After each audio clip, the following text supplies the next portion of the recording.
સંજય શરૂઆત કરી એમ જાણે હું નિમિત્ત બન્યો, પણ સારું થયું. આ યુવતીને લીધે 25 વર્ષ ચાલે એવી એક પાર્ટનરશિપ ગુજરાતી રંગભૂમિને મળી. એટલા જ નાટકો મળ્યા. સંજયનું ઘડતર એની સાથે થતું ગયું, નિર્માતા તરીકે, કલાકાર તરીકે. અને જે હિંમત આવીને તારામાં દોસ્ત, એની પાછળ કૌસ્તુભનો બહુ મોટો હાથ. એ જરૂરી હોય છે. મારા કેસમાં હું કહું તો કિરણભાઈ સાથે હું જોડાયો ને ત્યાર પછી મારામાં પણ થોડી વધારે હિંમત આવી. અને કિરણભાઈની હિંમત કે હું, તું અને કૌસ્તુભ ત્રણેયને એને સંગ્રહ્યા. આને કિસ્સો કયો છે કલકત્તાનો, એને બધું પોતાનું સાચવીને કહ્યું, બાકી મોટું કૌભાંડ નતું. આ બેગ ચોરાઈ શું કામ? બેગ ચોરાઈ જાય બેગ ટ્રેનમાંથી. કેવી રીતે ચોરાઈ જાય બેગો? હજારો લોકો ટ્રેનમાં હોય છે ડબ્બામાં. શું કામ ચોરાય? કારણ કે બેઠા ત્યારથી પાના રમતા હતા. એ કલકત્તા આવ્યું ત્યારે નીચે ઉતર્યા રમતા રમતા. એટલે મારા બેટા લોકો સૂતા જ નહોતા. જે 2-2.5 દિવસ ચાલ્યું ને, કંઈક ઉપર આમ ખાવાનું આવે ને ચાલુ જ ચાલુ, એમાં બેગો ગઈ. અને મારા રિહર્સલમાં તો થોડા લોકો ક્ષોભમાં પડી ગયા, કારણ કે એની વાઈફ બેગ લઈને રિહર્સલમાં આવી મારા. એટલે આ બધાને એમ થયું કે આ શું થયું છે, આ સંજયની બૈરી બેગ લઈને અહીંયા કેમ આવી છે? એટલે મેં કહ્યું ભાઈ આ મારે સવારે જાઉં છું, લઈ જવાની છે. અને એક બીજી વાત એને જે છુપાવી છે, જે મને આયોજકે ત્યાં કહેલી, લુંગી પહેરીને સંજય રમતો પાના. કારણ કે 2-2.5 દિવસ ને ગરમી, ગંજી ને લુંગી.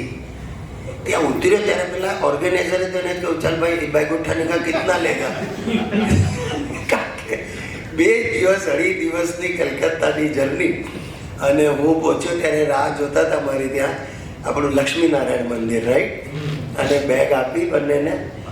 પણ નાટક લાઈનની આ જ મજા છે, ક્યાં ક્યારે મળીએ, કોની સાથે મન મેળ થઈ જાય, અને એ યુવતી તમને જીવનમાં ક્યાં લઈ જાય. આખું જીવન તમારું શેપ થાય એને લીધે, ધારી ન હોય તમે તો.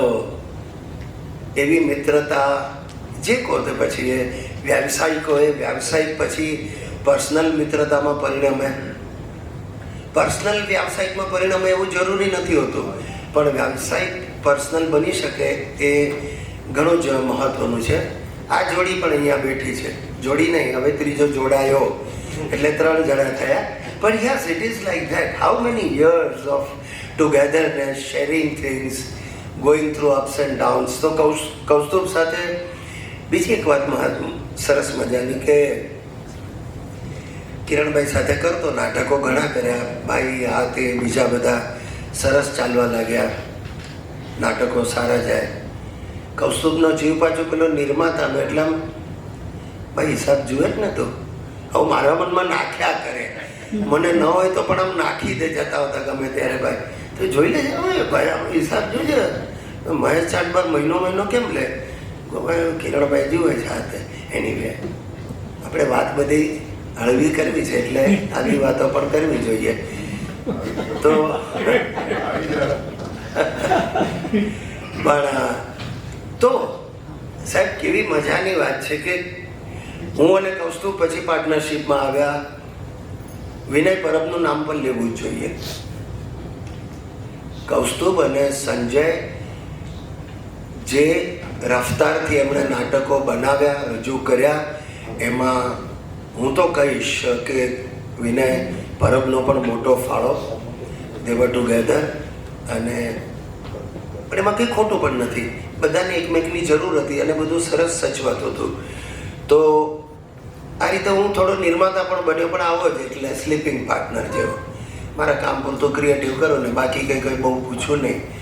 બટ આ હોવા છતાં, કૌસ્તુભ મારો પાર્ટનર હોવા છતાં, એ પહેલો માણસ હતો જેણે મને એમ કહ્યું, સિરિયા તારું બેનર ચાલુ કર. શું કામ કે કોઈ આવું? કોઈ ના કે સિરિયા યાર કર ને તારું બેનર. મેં કહું મને એ બધું ફાવે નહીં યાર, આ બધું જોવા કરવાનું નહીં, હિસાબ કિતાબ કાંઈ નહીં યાર. એક નામ તો ચાલુ કર, પછી જોયું જશે. તો he was the first person. અને આ એટલે જે પણ એના સ્વભાવની આપણે જે ગણી શકીએ તે કે કેવી ઉજળી બાજુ કે જેના થકી તમારું ગાડું ચાલે છે અથવા જે માણસ તમને પાર્ટનરશિપ આપે છે આ છે તેને તમે એવું સજેશન આપો કે તું યાર તારું પોતાનું ચાલુ કર ને, વાંધો નહીં. તો એના માટે પણ એક દિલ જોઈએ. અને ત્યાર પછી હંમેશા મિત્રો રહ્યા. બહુ લાંબા લાંબા ફોન ચાલે અમારા, બહુ લાંબા ચાલે, વાતો કરીએ ત્યારે છેલ્લે થોડું ઘટતું ગયું પણ છતાં. અને આવીને હું તો બહુ નવરો, નાટકો કરું એટલે આમ નવરા હોઈએ ઘણી વાર. તો બપોરે જઈને બેસું ઓફિસમાં, એની ઓફિસનું ઇન્ટિરિયર ડેકોરેશન અને ઘરનું, એ પણ મારી શું કહેવાય, મારી માસીની દીકરીની દીકરી. એટલે મને કે ભાઈ આ કરવું છે, સીધી તે કંઈ કર્યું છે ને ઇન્ટિરિયરનો કોર્સ. મેં કહું જવા દે, એમાં બગડશે, મારી પાસે નહીં કરાય, આપણા સંબંધો પણ બગડશે ને ઘર પણ બગડશે. એના કરતાં હું તને કોઈ વ્યવસ્થિત જાણકાર માણસ આપું. એટલે એણે બધું કામ કર્યું. એટલે એ રીતે મિત્રતા વધતી ગઈ. એ નવો ફ્લેટ તમે જ્યારે શિફ્ટ થયા, એ બધી યાદો સરસ મજાની યાદો છે. એ ત્યાંની ઓફિસ, નાસ્તો અને નાટક શોધવા માટેની દોડધામ. ફોન આવેલો સીધી, આ શું કહે આપણે એક નાટક જોવું. મેં કહું આ જઈએ, ક્યાં છે? પૂના છે. મેં કહું પૂના જોવા જવું પડશે. ક્યાં, એમાં શું છે, આપણે નીકળી જાય ને 2 જણા ગાડીમાં. ને અમે આવી રીતે અવારનવાર 2-3 વાર પૂના ગયા છીએ.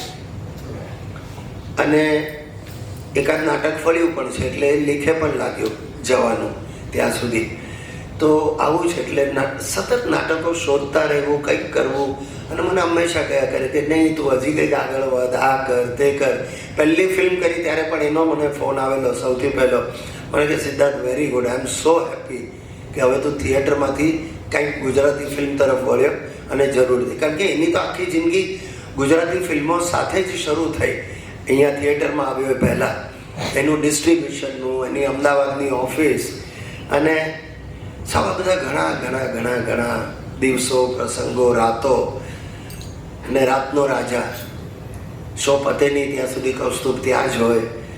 ભાઈદાસ તો ભાઈદાસ પર, બીજે ક્યાંક હોઈએ તો મુલુંડ કે ક્યાંક પણ હોય તો. અને મારું નાટક હોય તો મને કે ચાલ ને હું આવી જઈશ.